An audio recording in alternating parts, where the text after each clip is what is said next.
एक बार एक शिकारी शिकार करने के लिए जंगल में पहुंचा।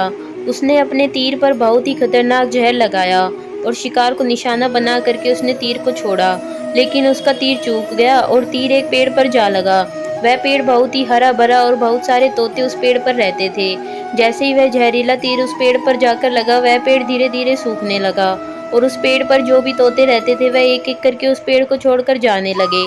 उस बड़े से पेड़ के कोटर में एक बहुत ही बूढ़ा तोता रहता था, जो बहुत ही धर्मात्मा और अच्छे मन का था।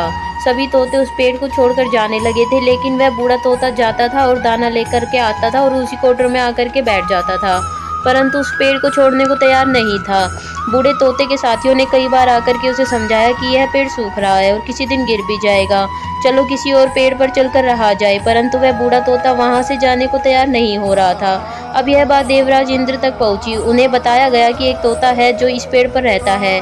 उस पेड़ पर जहरीला तीर लगने के कारण सूखने, गिरने और खत्म होने की कगार पर आ पहुंचा है, और एक बूढ़ा तोता अभी भी वहीं पर रह रहा है। वह दाना लेकर आता है और वहीं पर रहता है, जबकि उस जंगल में बहुत सारे पेड़ है, लेकिन वह उसी पेड़ पर रह रहा है।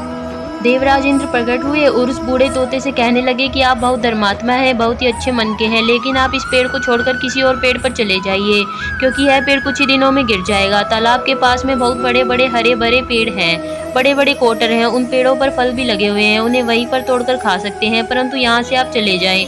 तोता बोला, माफ कीजिएगा, इस पेड़ ने मुझे जीवन दान दिया है, शिकारियों से भी मेरी रक्षा की है, हर मौसम में मेरे साथ रहा है, ये कोटर मेरा घर है, यहाँ मैं पला बड़ा हूँ। इस पेड़ को छोड़कर मैं कैसे जा सकता हूँ? इस पर संकट आया तो क्या इसे छोड़कर चला जाऊँ? मैं ऐसा कभी नहीं कर सकता। देवराज इंद्र तोते की इस बात से बहुत ही प्रसन्न हुए। उन्होंने तोते से कहा, मैं आपकी इस बात से बहुत खुश हूँ, मांगो जो आपको मांगना हो। उस बूढ़े तोते ने कहा, मुझे बस इतना मांगना है कि जिस पेड़ ने मुझे जन्म दिया, जहाँ मैं रहा पला बड़ा, जिसे आप मेरी जन्मभूमि कह सकते हो, आप इसे फिर से ही वैसा हरा भरा कर दो जैसा यह था। देवराज इंद्र ने अमृत से उस पेड़ को सींच दिया और पहले की तरह हरा भरा कर दिया। अब वापस से उस पेड़ पर आकर के बाकी तोते रहने लगे। वह बूढ़ा तोता कुछ समय तक और जिंदा रहा, फिर उसकी मृत्यु हो गई और वह स्वर्ग में चला गया।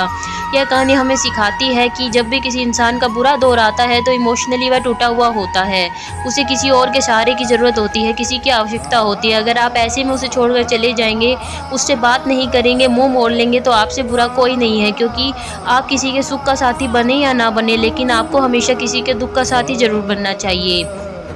अगर आपको हमारी यह वीडियो पसंद आई हो, तो यह कहानी अच्छी लगी हो, हमारे चैनल को सब्सक्राइब कर लीजिए, और अगर आपको यह वीडियो पसंद आई हो तो वीडियो को लाइक भी ज़रूर कर देना।